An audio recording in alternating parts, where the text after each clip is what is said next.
Alhamdulillah wa barakallahu Allah Subhanahu wa taala mengumpulkan kembali kita setelah kemarin barangkali yang mudik ke kampung halamannya dan dalam masih suasana lebaran ya. Kita mengucapkan taqabbalallahu minna wa minkum minal aidin wal faizin. Mohon maaf lahir dan batin. Mudah-mudahan Allah Subhanahu wa taala menerima amal ibadah kita sepanjang bulan Ramadan dan memberikan kesempatan kepada kita untuk kembali jumpa di Ramadan tahun berikutnya. Sebagaimana para salafun salih yang mereka selepas Ramadan tak putus doa mereka selama 6 bulan itu berdoa minta pada Allah supaya amal-amalnya diterima.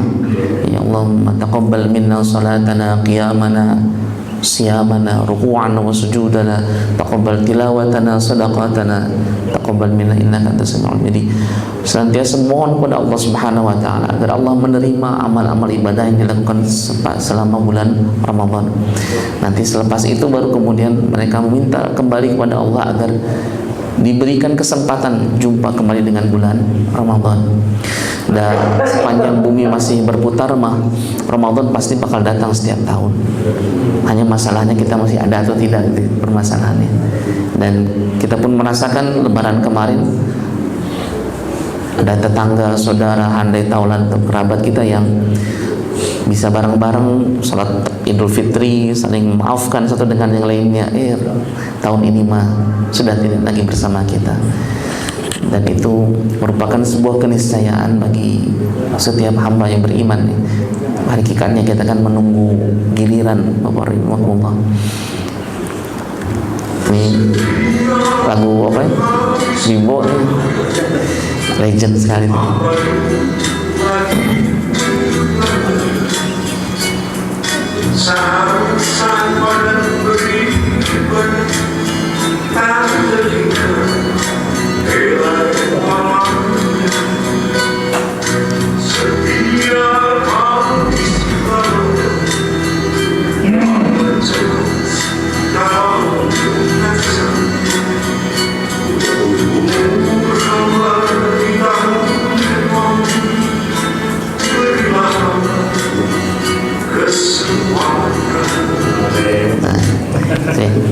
Gak usah satu album nih. Jadi selalu ada kerinduan kalau kita lepas Ramadan itu. Dan memang biasanya rasa kehilangan, kerinduan itu kan setelah kerinduan itu bisa kita rasakan kalau setelah kehilangan ya. Kalau tidak merasa kehilangan sesuatu, nggak pernah kita merasa rindu tuh. Kawan karib ya, saudara, orang tua atau apapun nih, atau siapapun, ketika ada ikatan emosional kita dengan beliau, kemudian beliau sudah tidak ada, itu selalu ada kerinduan. Ada ruang yang cukup dalam hati kita yang merasakan kerinduan yang sangat. Bapak rahimakumullah, ini senja waktu jatah usia kita. Sejatinya kan kita ini para para pengendara di atas punggung sang waktu. Satu hari dimana kita melewatinya berarti jatah usia kita semakin berkurang. Dunia ini semakin kita tinggalkan. Makanya kalau ada orang yang meninggal itu kan meninggal dunia nih. Meninggal dunia pasti akan kita tinggalkan. Yang kita cari habis-habisan dari pagi sampai ketemu pagi lagi, yang berada dalam pikiran kita, sedih bahagianya kita kadang kalau kita dapat atau kalau kita terlepas dunia ini, pada akhirnya akan ditinggalkan. Kata Nabi SAW, ketika seorang meninggal itu yang mengikutinya hanya 3, ahluhu wa maluhu wa amaluhu, keluarganya, hartanya, dan amal-amalnya. Yang 2 udah balik lagi Pak ya, keluarga yang udah kita janjian sehidup semati itu, berjanji. Apalagi kalau kemudian kita ada momentum yang membuat ikatan itu demikian kuat gitu. Ketika salah satunya diantaranya meninggal, janji mah tinggal janji tuh. Tidak akan saya ikut kanda sampai ke kuburan, enggak gitu. Cukup sampai di tempat di pekuburan saja gitu. Harta kita hanya khudh minni kafana, hanya beberapa helai kain kafan yang bisa kita bawa. Yang akan menemani kita adalah amal yang kita lakukan. Turun. Yang akan menemani sampai nanti kita jumpa dengan Allah Subhanahu wa taala adalah amal perbuatan kita. Yang kadang kita kalau pas kemarin Ramadan tadarusan ngantuk-ngantuk gitu ya. Udah tarawehan, komplikasi dengan capek ketika sudah bekerja gitu ya. Apalagi kalau itikaf. Itikaf pun lucu kalau di tempat saya itu. Itikaf tuh emang ada kajian ini. Jadi setelah tarawih 1 jam setelah tarawih itu ada kajian. Cuma setelah kajian itu bisa setengah 12 itu karena sudah terbiasa aja. Jadi tukang cuanki itu standby gitu. Ada 2 orang lah gitu, tukang cuanki. Jadi beres kajian teh langsung makan cuanki. Setelah makan cuanki tepar sadar tidur, bangun jam 3 gitu. Jadi ihyaul lail yang menghidupkan malam itu jadi kurang optimal gitu. Tapi daripada tidak ada ya alhamdulillah. Karena batasan itikaf itu ternyata masih khilaf di antara ulama. Imam Nawawi yang lebih cenderung lebih memudahkan itu kalau kita sholat batasan sholat aja. Kalau kita sholat isya jamaah beberapa saat itu sudah termasuk bagian dari itikaf tuh. Apalagi kalau ketarawehannya, apalagi kalau yang lain gitu. Bahkan diantara syarat mendapatkan Lailatul Qadar itu syarat minimalnya kita dapat sholat jamaah isya dan jamaah subuh gitu. Jadi kata Nabi SAW, siapa yang sholat jamaah isya seperti seakan-akan sholat setengah malam. Itu jam pada isya sampai jam 12-an setengah malam. Kalau siapa yang salat subuh jamaah, kata Nabi SAW, seakan-akan Pak, bukan benerannya, tapi pahalanya seakan-akan seperti salat sepanjang malam. Jadi kalau kita nggak kuat ya kalau salat sepanjang malam, ini salat subuhnya aja ditandain, jangan sampai lepas nih. Jadi seakan-akan kita satu malam itu penuh diisi dengan salat atau ibadah kepada Allah Subhanahu wa taala. Dan betapa Allah Subhanahu wa taala maka kasih dan sayang kepada kita sehingga Allah tahu kemampuan dan keterbatasan kita. Allah tahu jatah usia kita pun sangat terbatas sehingga Dia menyelipkan di antara amal-amal itu dengan pahala-pahala yang sangat berlimpah nih. Dan salah satunya adalah bulan Ramadan. Kemarin Ramadan yang sunat-sunnah itu dihargai dengan atau diberikan ganjaran sebagaimana melaksanakan ibadah wajib. Yang wajib dikali lipatkan gandakan lagi. Dalam keterangan itu sekitar 70 kali lipat ya. Kalau kita tarik dalam dunia kerja ya, misalnya di awal bulan Ramadan misalnya seorang direksi ngomong ke karyawannya, Bapak sekalian, ini bulan ini istimewa sekali. Siapa yang bekerja dengan baik sesuai dengan KPI-nya, sesuai dengan prosedurnya, maka akan diberikan nanti di akhir bulan gaji setara 70 kali lipat gitu. 70 kali gaji. Itu karyawan pasti ngorejat Pak. Kagak, waduh 70 kali lipat ini. Pasti waktu-waktunya nggak akan scroll media sosial, enggak. Fokus aja ke sana itu. Supaya jangan sampai ada satu kesalahan kecil yang membuat 70 kali salary itu hilang dalam genggaman itu. Apalagi kalau kita udah ngomong ke istri, insya Allah bulan ini kita dapat 70 kali lipat salary biasa. Istri mah sudah langsung planningnya tuh. Ada kesini kesana belanja itu dan lain sebagainya tuh. Maka jangan sampai terlewatkan. Nah, Bapak rahimakumullah, wabil khusus dalam Al-Quran itu digambarkan di atas usia 40 tahun mendekat atau setelah 40 tahun menjadi sebuah warning bagi kita. Di dalam surat Al-Ahqaf itu digambarkan tentang orang tua. Wasailal insan biwalidi hamlatu ummu kurha wa ta'am kurha wa hamluhu wa fisaluhu 30 syahra hatta idza balagha ashuddahu wa balagha 40 sana. Jadi udah dikasih tahu waktu sapinya 2,5 bulan, 2,5 tahun nih, 30 bulan. Lalu kemudian sampai dia berusia 40 tahun. Pada usia 40 tahun, kata ulama nih, usia 40 tahun ini usia apa? Usia emas gitu. Kalau orang-orang barat kan suka bilang life begin at 40 cina gitu. Jadi hidup tuh dimulai pada usia 40 gitu. Pada masa kematangan udah apa istilahnya udah full lah gitu, udah optimal gitu. Kalau sudah 40 tahun fokus tuh kemudian harus mulai berubah, harus mulai bergeser gitu. Memang kalau kematian tidak harus nunggu 40 tahun, Bapak Ibu rahimakumullah ya. Tapi setidaknya kalau kita sudah 40 ini udah lebih nih. Ini udah warning, udah siap-siap lah begitu. Kan ada saudara kita yang bangun di rumah sakit banyak selang-selangnya.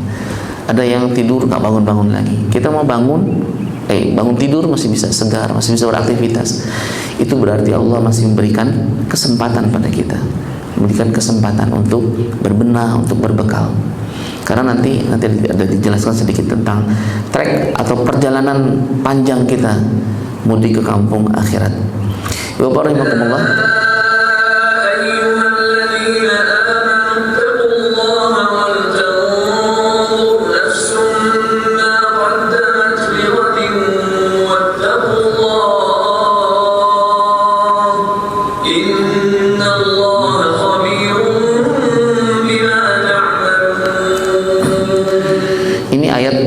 Yang cukup unik ini.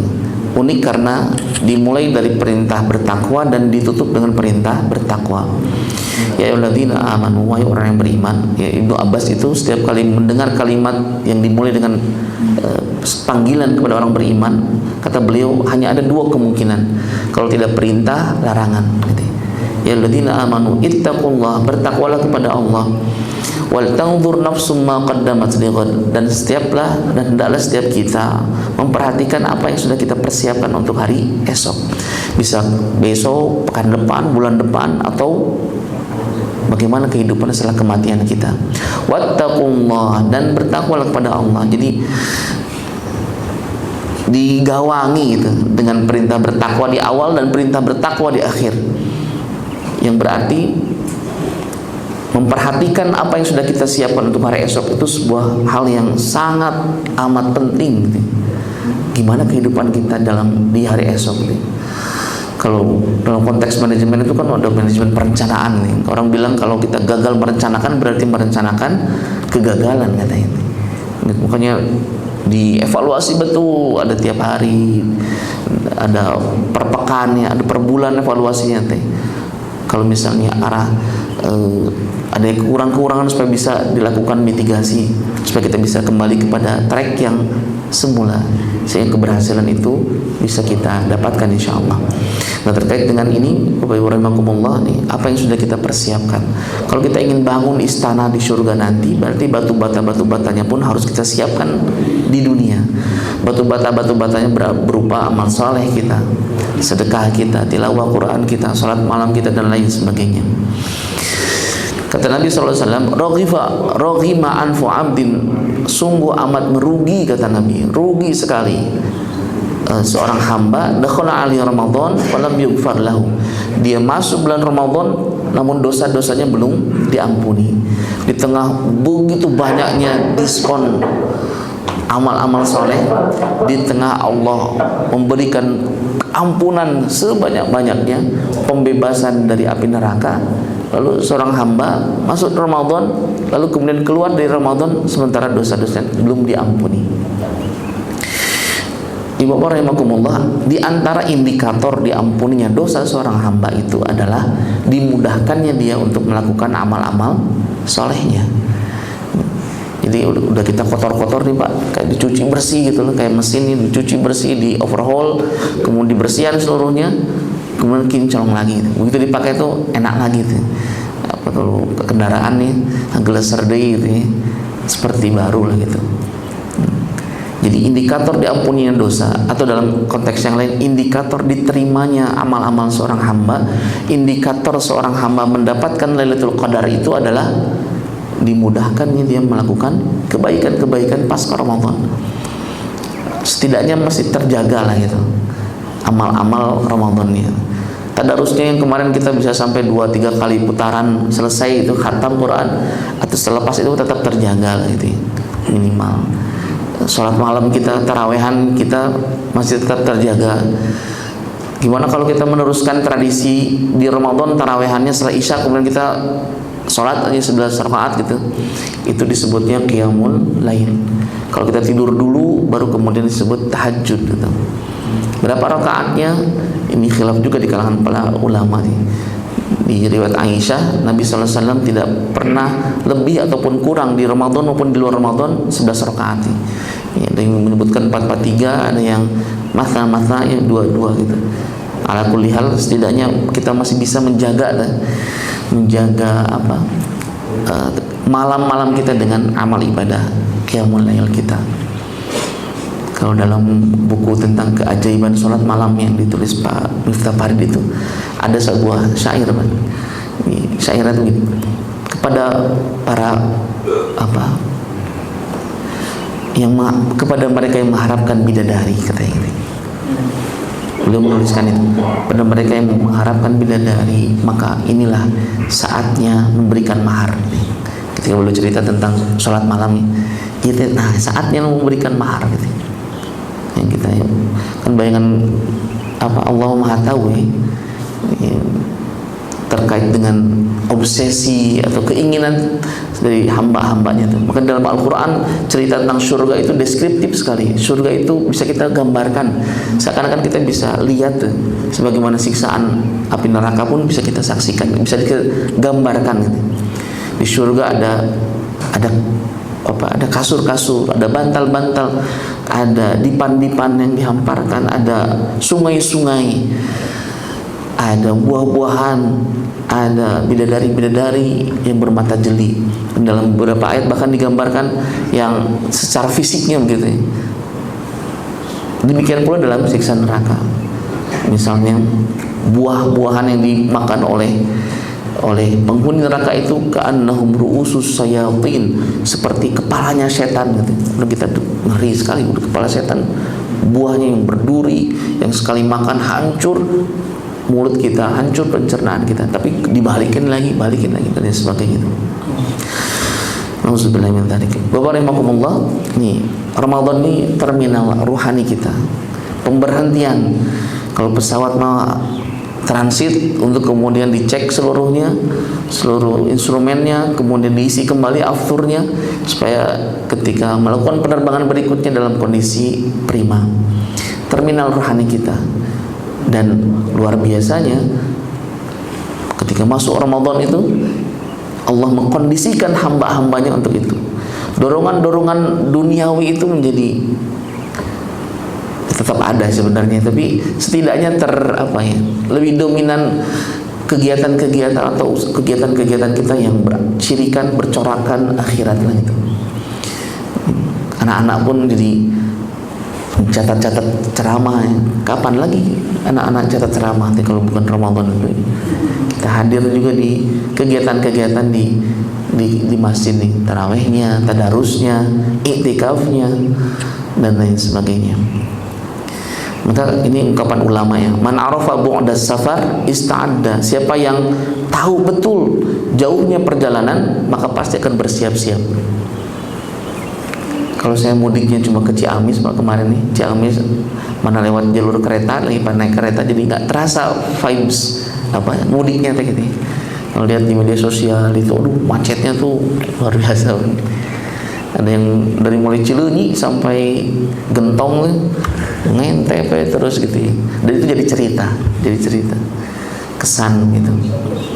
Dan kalau kita tanya para pemudik itu, apakah mereka tanpa persiapan ketika mudik? Enggak, Pak. Kalau yang bekerja bahkan sebelumnya mah bisa jadi lembur-lembur tuh demi bisa bawa uang cukup banyak lah gitu untuk persiapan. Tidak hanya untuk keluarga kecil kita, tapi juga barangkali tetangga-tetangga dekat, karib kerabat gitu kan dibagi. Masanya show off lah gitu ya, barangkali tentang keberhasilan selama merantau. Di Ciamis itu ada di keluarga istri itu ada tetangga Pak, disebutnya keluarga saya gitu. Jadi aneh kenapa disebut keluarga saya. Jadi ceritanya tuh dari dulu kemudian berulang. Dari yang Tangerang, dari sekitar Jabodetabek lah, kemudian mereka mudik ke Ciamis.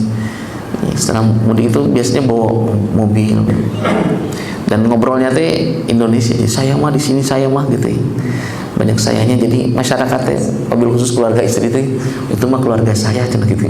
Ini ngomongnya saya terus. Kesini ternyata kita mau mobilnya teh rental. Ternyata jadi banyak cerita gitu. Tapi ada keinginan untuk sedikit memamerkan lah bahwa kita di tanah rantau ini berhasil gitu, untuk kemudian berbagi sedikit kebahagiaan dengan saudara-saudara di kampung halaman. Jarang Pak yang mudik backpackeran gitu ya, backpackeran dalam konteks go show lah, nggak usah bekal apa-apa gitu, jarang karena ini momen yang ditunggu-tunggu gitu.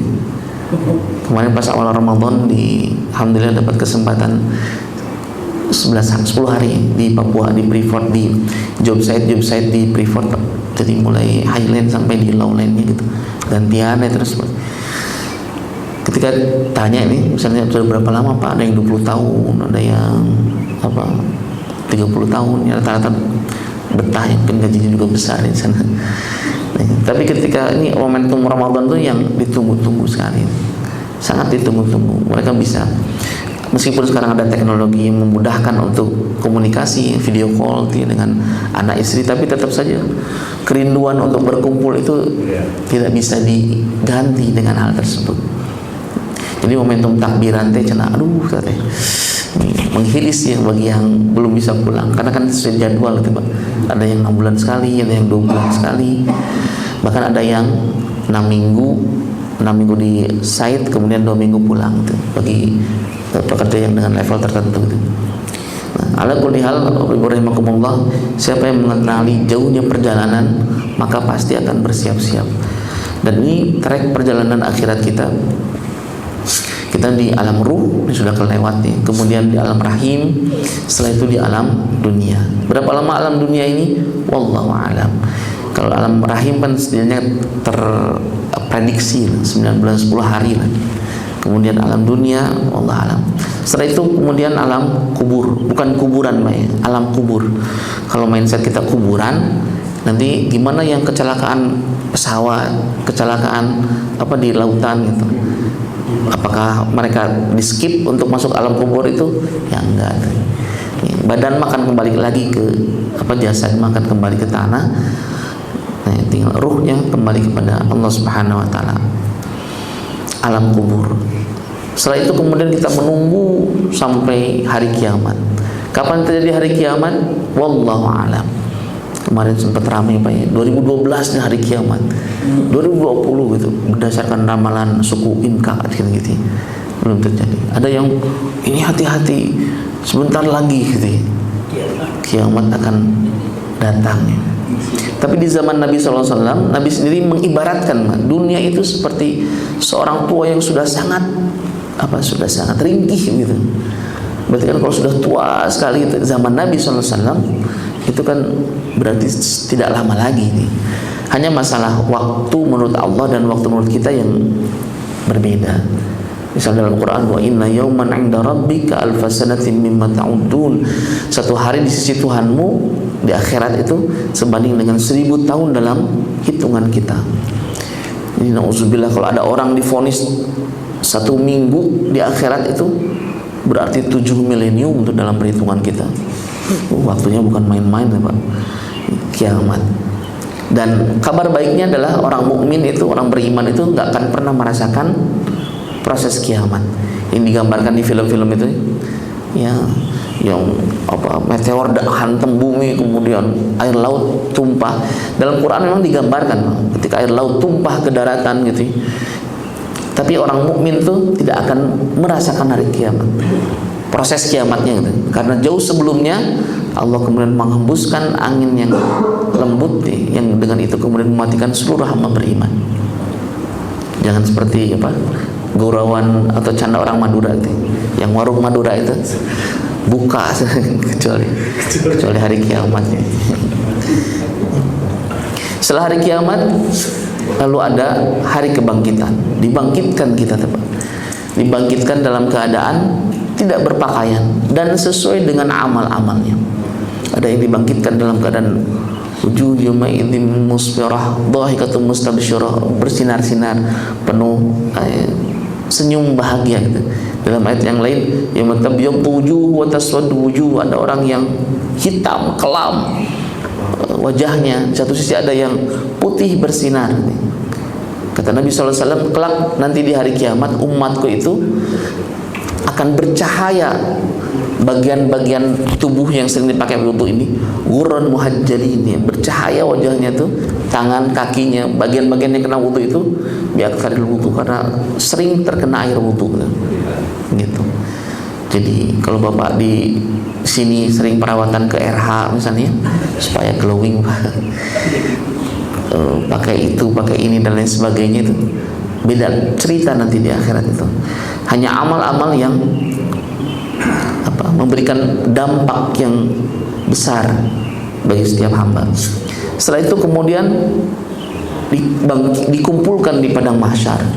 Bayangkan Pak, orang dari sejak zaman Nabi Adam sampai nanti hari kemudian, hari itu dibangkitkan dan dikumpulkan segimana banyaknya gitu. Yang sekarang aja katanya penduduk bumi ini 5 miliar nih. Belum yang sebelum-sebelumnya gitu. Sangat crowded sekali gitu. Di padang mahsyar itu dalam keterangan Nabi SAW menggambarkan matahari didekatkan. Ada yang orang tenggelam dalam keringatnya, ada orang yang cuma sebatas lutut, ada sebatas pinggang sesuai dengan amal-amalnya. Ada yang sama sekali tidak merasakan kepanasan. Yaumul la dhilla illa dhilluh, pada hari di mana Allah memberikan naungannya. Naungan pada hari di mana tidak ada naungan kecuali naungan dari Allah Subhanahu wa taala. Ada 7 golongan dalam hadis itu, pemimpin yang adil, kemudian seorang hamba yang rajulun dzakarallahu khalian fa fadat ainah, yang berzikir dalam kesendirian menangis dia mengalir air matanya. Kemudian mereka yang bersedekah tangan kanannya tanpa diketahui tangan kirinya, maksudnya sedekah sembunyi-sembunyi. Mereka yang menjaga hawa nafsunya sehingga ketika diajak oleh seorang perempuan untuk melakukan perbuatan yang nista, dia kemudian merasa takut kepada Allah dan kemudian berusaha untuk menghindarinya, seperti mana Nabi Yusuf alaihissalam. Dan memang godaan perempuan itu luar biasa, luar biasa. Ada yang para pemimpin dunia yang jatuh karena perempuan gitu. Banyak sekali.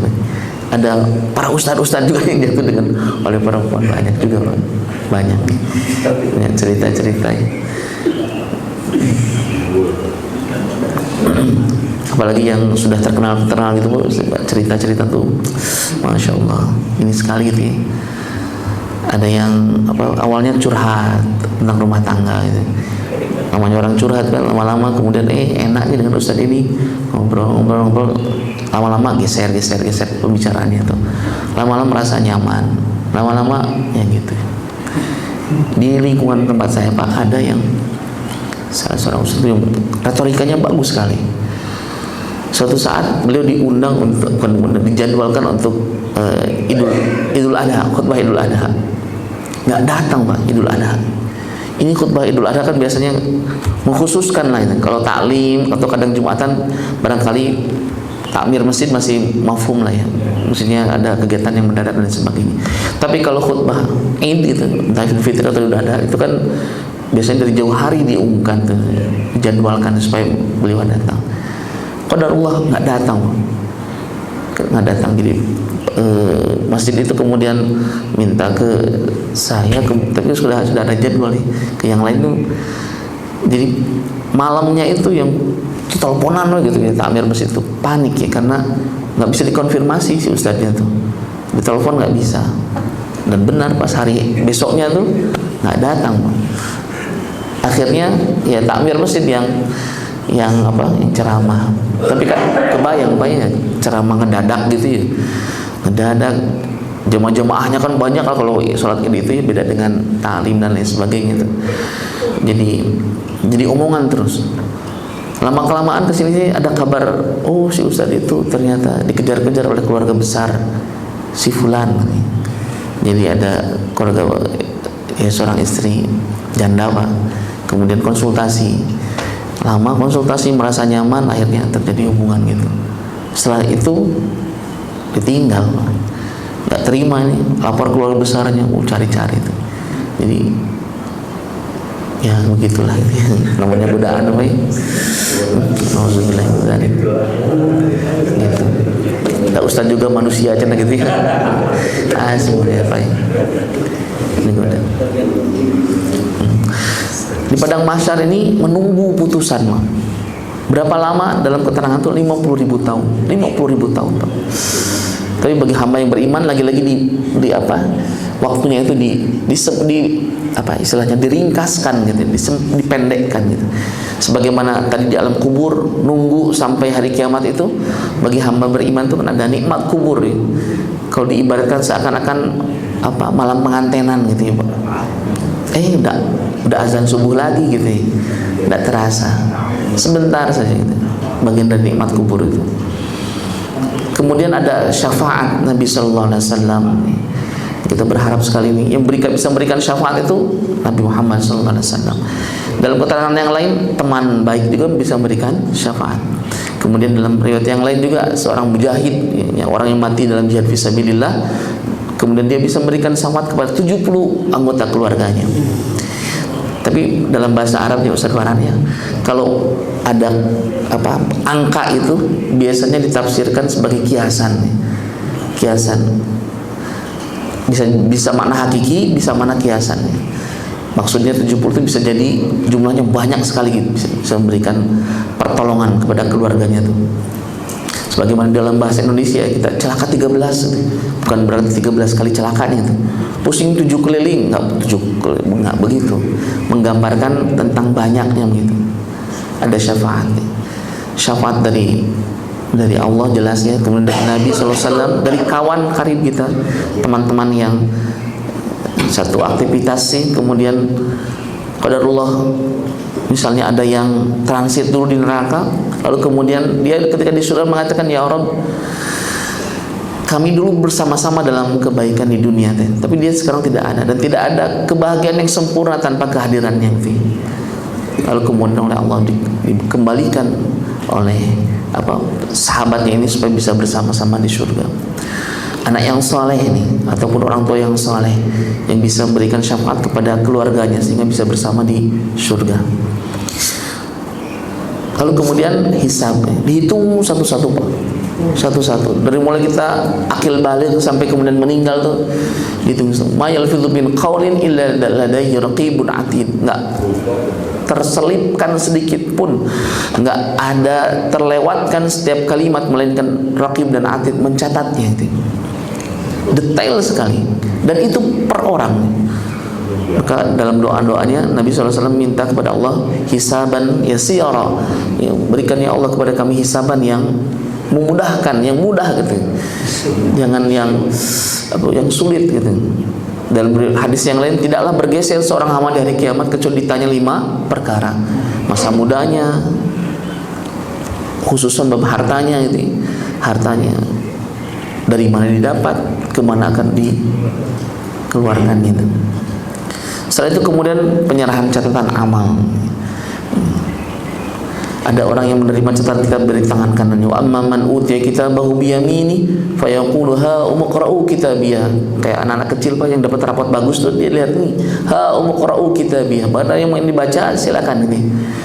Ada yang wa amma man utiya kitabahu bi shimali fa yaqulu ya laitani lam uta kitabiyah. Aduh, ini kenapa catatan kitab ini seperti ini? Makanya Pak dalam Ramadan kemarin tuh ya, ada ulama yang memberikan menganjurkan untuk senantiasa berdoa dengan doa seperti ini: Allahumma a'tiq riqabana wa riqaba abaina wa ummahatina minan nar. Ada yang namain Allahumma a'tiq riqabana wa riqaba abaina wa ummahatina wa jami'il muslimin wal muslimati minan nar. Ini ya Allah, hapuskan nama kami, nama ayah dan ibu kami, kaum muslimin dan muslimat lainnya dari neraka. Kalau ada nama kita Pak terselip jadi penghuni neraka, atau saudara-saudara kita, karib kerabat kita minta pada Allah di Ramadan itu setiap malam tuh ada, karena ada pembebasan dari itqum minan nar, itu bagian dari kasih sayang Allah Subhanahu wa taala. Setelah itu ditimbang dan mizan. Setelah itu ada haud. Kata Nabi SAW, kalian akan berjumpa denganku di telagaku. Di telagaku. Telaga Al-Kautsar dalam Ibnu Katsir menyebutnya telaga Nabi, khusus telaga Nabi. Apa yang dilakukan Nabi ketika di telaga itu? Melayani umatnya, khidmahnya luar biasa. Nabi memberikan air minum kepada umatnya tuh, yang dalam keterangan lain lebih sejuk dari salju, lebih manis dibanding madu, yang siapapun minumnya tidak akan lagi merasakan kehausan selama-lamanya. Bahkan di tradisi di Nahdiyin itu Pak, ada doa tambahan doa setelah doa azan itu, yang Allah marbahati da'wati tamah sampai selesai.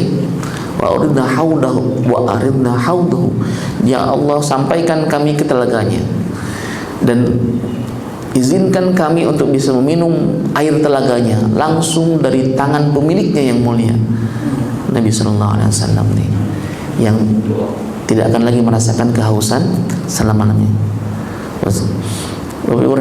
Kemudian ke sirat, setelah itu kemudian neraka dan surga. Dari trek yang cukup banyak ini kita masih ada di sini Pak. Baru 3 etape dari 13 total yang akan kita tempuh dengan waktu yang wallahu a'lam kita tidak bisa mengetahuinya kecuali Allah Subhanahu wa taala. Kalau sudah begini Pak trek perjalanan kita, berarti kan ini bekalnya harus mantap nih bekalnya nih. Jangan sampai baru perjalanannya baru kita mulai bekalnya sudah habis duluan gitu. Maka kata Allah Subhanahu wa taala, "Fatazawwadu fa inna khairaz zadit taqwa." Maka berbekalah, dan bekalan terbaik itu adalah takwa ya. Takwa. Dan takwa itu kata Nabi sallallahu alaihi wasallam, hahuna, takwa itu di sini, di kedalaman hati nurani kita, bukan dalam tampilan-tampilan. Innallaha la yanzuru ila ajsamikum wala ila suwarikum walakin yanzuru ila qulubikum wa amalikum. Dan Allah mah enggak lihat tampilan wajah kita, harta, kekuasaan kita yang miliki. Yang Allah lihat hati dan amal perbuatan kita. Andai kecintaan Allah itu khusus kepada mereka, atau ditafsirkan oleh kita kecintaan, keridhaan Allah itu ada pada harta yang banyak, rezeki yang lancar, kesehatan, rumah tangga yang rukun, anak-anak yang sehat, maka bagi mereka yang sedang tertimpa musibah atau ujian kan jadinya tidak fair lah begitu. Jadi kecintaan Allah mah tidak diindikasikan dengan banyaknya kemudahan-kemudahan dalam hidup, sebagaimana murkanya Allah pun tidak ada pakait-pakaitnya dengan banyaknya masalah dalam kehidupan.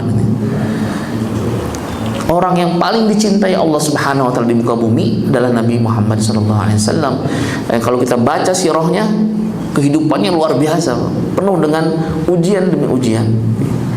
Jadi kalau kita sebentar-bentar update status, masya Allah, tabarakallah gitu, rezeki anak soleh gitu, karena kita dapat ini, dapat itu dan lain sebagainya, itu bukan indikator kecintaan Allah. Kalau harta yang jadi ukuran, atau Elon Musk yang pangkaian alam dunia itu sebenarnya paling dipikat cinta ku Allah, itu kan nggak begitu cara mainnya.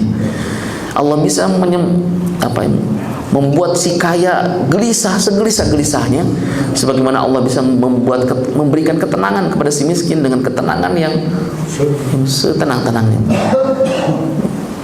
Dari mana tuh respon kita terhadap ujian? Dalam surat Shad itu digambarkan 2 orang nabi. Yang satu diuji dengan kenikmatan, yang satu diuji dengan musibah, Nabi Sulaiman dan Nabi Ayyub alaihissalam.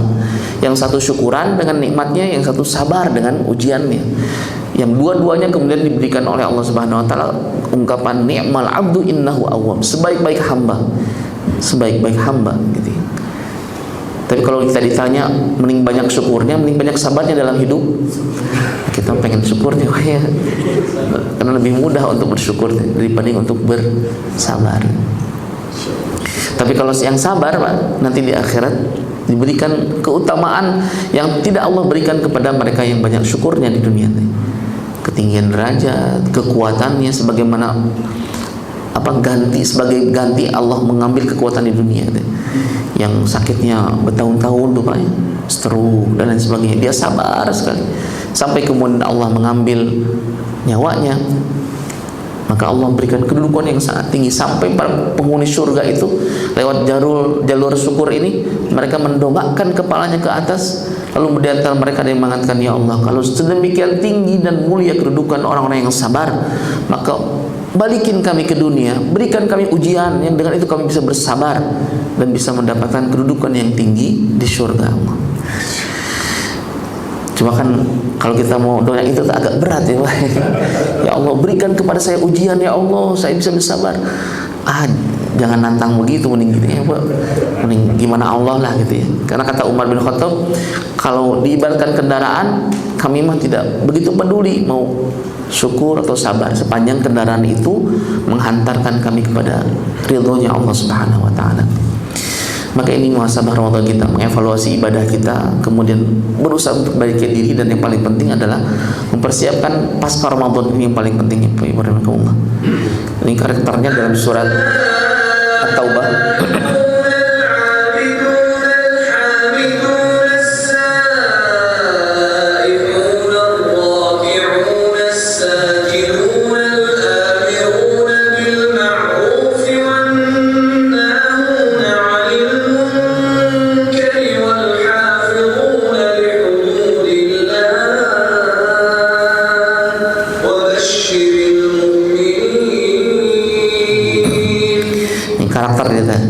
At-taibun, orang-orang yang bersegera kembali kepada Allah Subhanahu wa taala. Minimal istighfarnya banyak loh, Pak. Kalau Nabi 100 kali dalam riwayat Muslim, 70 kali dalam riwayat Bukhari beristighfar setiap hari. Padahal dosa sudah diampuni, surga sudah dijaminkan oleh Allah Subhanahu wa taala, tapi terus beristighfar.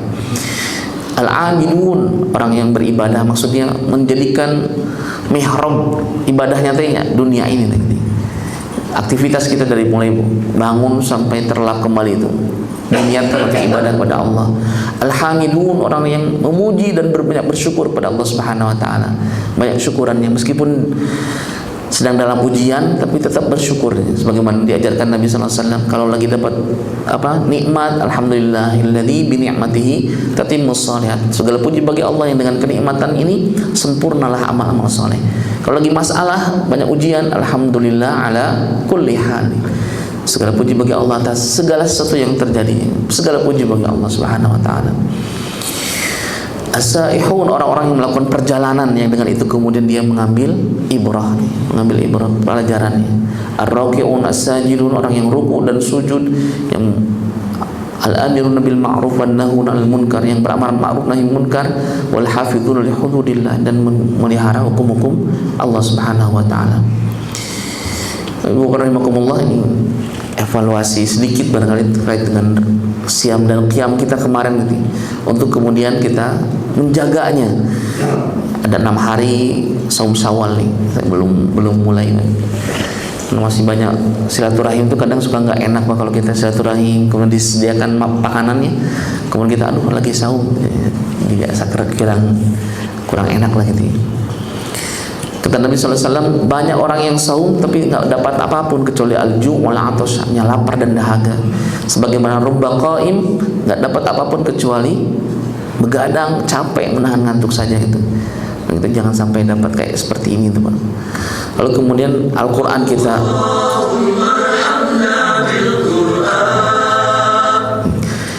bagaimana interaksi kita dengan Quran.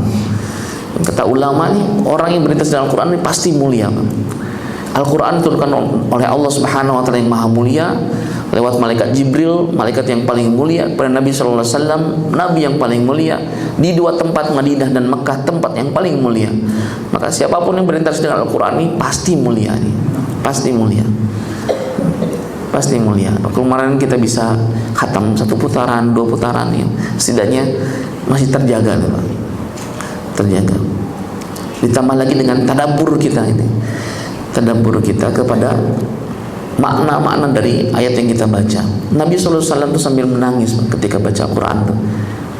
Dalam salat-salat sunnah beliau, misalnya ada ketika Nabi baca dalam salatnya itu masuk surat Al-Maidah dan bacain tentang kisah Nabi Isa dan kaumnya sampai pada ayat in tu'adzibhum fa innahum ibaduk wa in taghfir lahum fa innaka antal azizul hakim.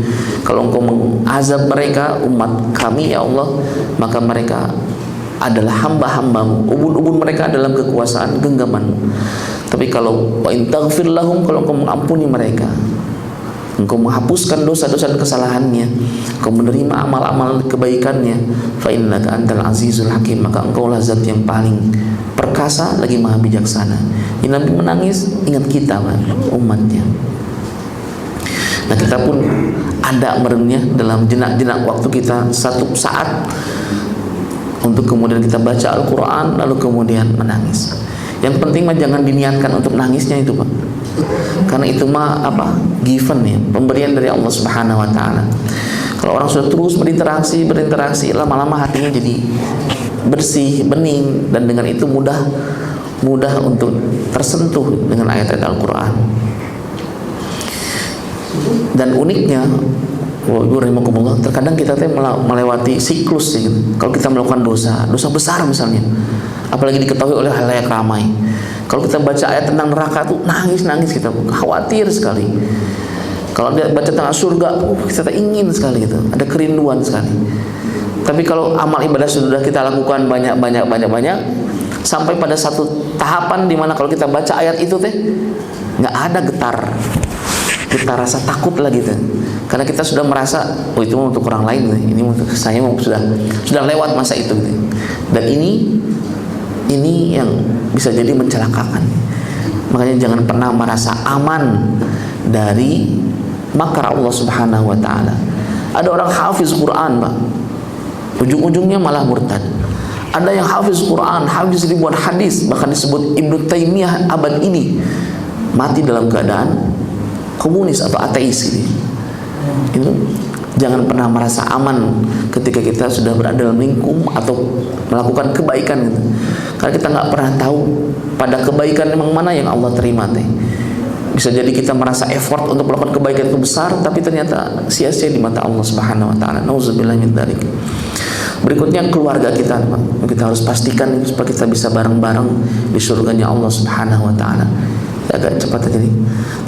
Kemudian terakhir dengan kematian yang selalu mengintai kita. Makanya kan ketika ada dorongan-dorongan untuk kemaksiatan demikian kuat, maka munculkan dalam hati kita, ini gimana supaya kalau nanti pas kita maksiat, pas meninggal gitu. Nauzubillahi min dzalik. Kan ada cerita banyak di media sosial, ada orang yang berzina meninggal. Nauzubillahi min dzalik. Saya masih ingat waktu penutupan Saritem, hari Jumat itu. Hari Jumat kan ikut berbagai ormas Islam untuk menutup ya. Meskipun faktanya mah ya begitulah, Pak, sama-sama tahu ya. Sekarang malah lebih terorganisir sekarang. Jadi hari Jumat itu ada bapak-bapak menyelinap ke sana. Jadi yang lain Jumatan berhenti menyelinap, makan obat kuat. Kata si perempuan ini, dia makan obat kuat 2 butir, udah telanjang, nggak kuat jantungnya, meninggal. Auzubillahi min dzalik. Ya. Terakhir, Bapak rahimakumullah, jadi ini langkah-langkah perbaikan kita untuk meningkatkan kualitas ibadah kita.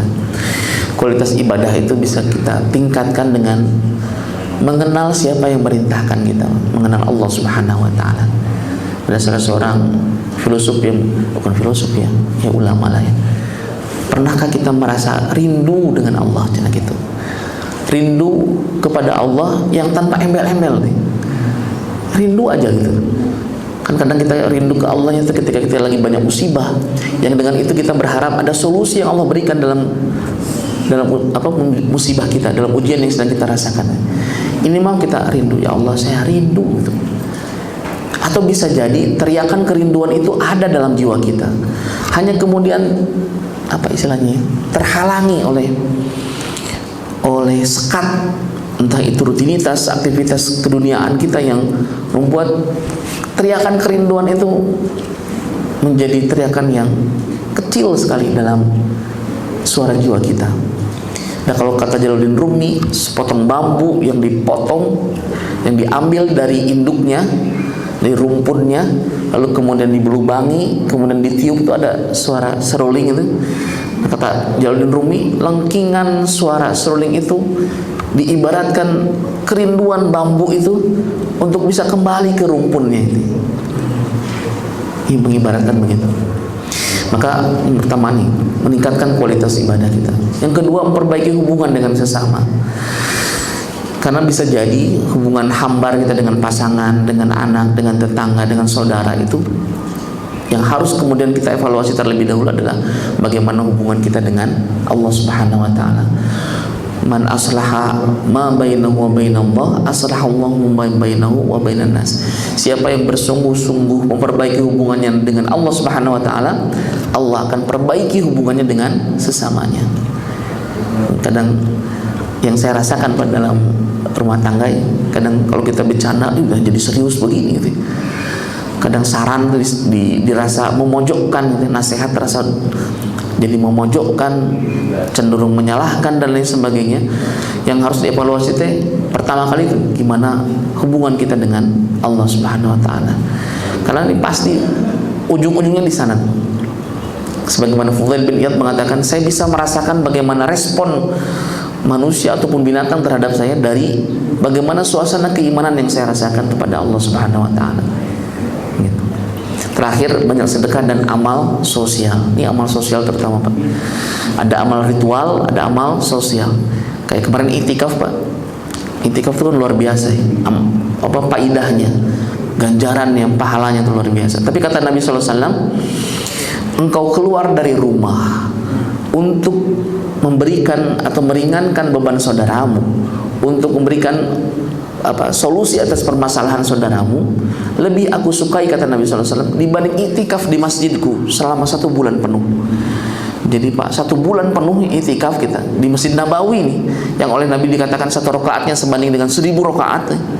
Kita kalau di Cimahi, Pak, ngejar 1000 rakaat itu berapa lama kira-kira ya? Sholatnya 2 rakaat terus-terusan nih. 1 rakaat, kalau 2 rakaatnya misalnya 2 menit gitu, itu yang udah ekspres ya, yang ikut akselerasi, yang cepat-cepatan gitu ya. 2 menit berarti supaya bisa 1000 rakaat itu berapa? 1000 menit berarti berapa jam, berapa lama itu? Sebulan lebih barangkali itu. Itu 1 rakaatnya. Ini kalau kita itikaf di Nabawi, Pak, sholat wajib udah pasti dapat 17 rakaat, belum yang sunnah-sunnahnya. Udah puluhan, ratusan ribu rakaat kita dapatkan. Tapi keunggulan itu, kata Nabi SAW, tidak lebih aku sukai dibanding kau keluar dari rumah untuk mendamaikan permasalahan saudaramu yang berselisih, untuk memberikan bantuan atau keringanan sehingga kesulitannya terangkat. Lebih aku cintai, kata Nabi SAW, dibanding itu. Lebih aku cintai. Nah makanya Pak, kemarin sempat jadi ada diskusi lah gitu di antara kita.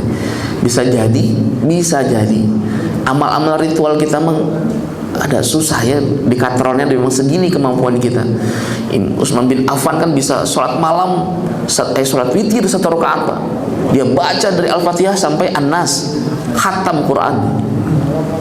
Kita juga pernah barangkali sholat witir 1 rakaat kita baca Al-Fatihah dan An-Nas. Ini tipis sekali kita dengan Utsman bin Affan deh.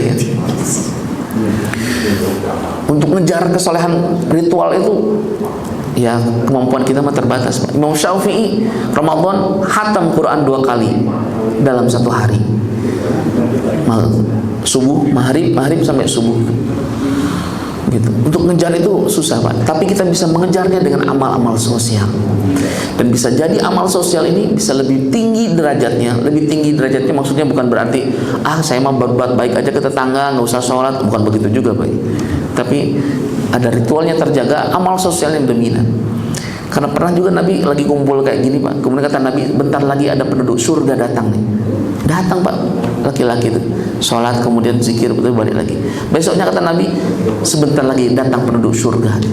Datang lagi yang orang yang sama. Besoknya sebentar lagi akan datang penduduk surga, orang yang sama.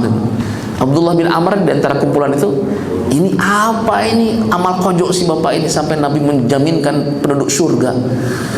Dia kemudian mengikuti, minta izin untuk nginap, kemudian diperhatikan betul amal-amal yang dilakukannya. 3 hari lamanya, tapi nggak ada yang istimewa ternyata. Sholatnya ya gitu, nggak dia kemudian isya aja sholat sampai subuh, nggak baca Quran sampai subuh, nggak, biasa aja tidur menjelang subuh dia bangun sholat witir atau kadang sholat 2 rakaat sama 1 rakaat witir, iya pada umumnya gitu. Baru ketika dia cerita si bapak ini, beliau mengatakan tidak ada sedikit pun kedengkian dalam hati saya kepada hamba beriman, nggak ada kedengkian di hati hamba beriman. Maksudnya nggak ada dengki gitu dalam hati, lurus aja gitu. Orang lain dapat nikmat, alhamdulillah, ikut berbahagia. Ya, bukan sebaliknya itu. Senang ketika orang lain dapat kesusahan, dan susah kalau orang lain dapat kesenangan. Jadi amal-amal sosialnya barangkali yang kemudian harus kita kencengkan gitu. Mudah-mudahan dengan ini kita bisa mensejajari ya amal-amal para salafun saleh.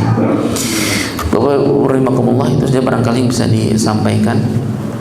Saling doakan Pak, mudah-mudahan di pasca Ramadan ini Allah berikan kepada kita keistiqomahan, kekuatan juga kesabaran untuk kita berbekal untuk perjalanan panjang kita menuju Allah Subhanahu wa taala.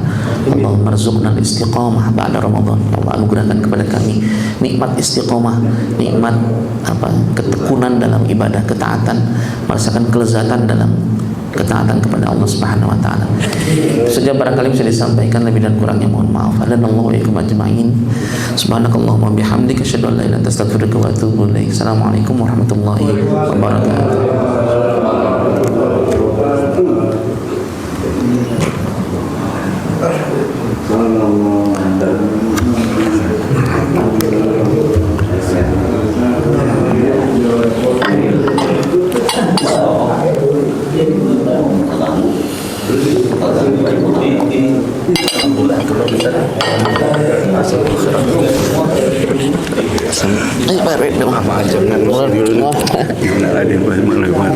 Jadi ke Ciamis. Kereta. Aduh, bentar beri banyak. Sehat-sehat. Mudik kabari. Mudik. Ada kereta. Mana wae,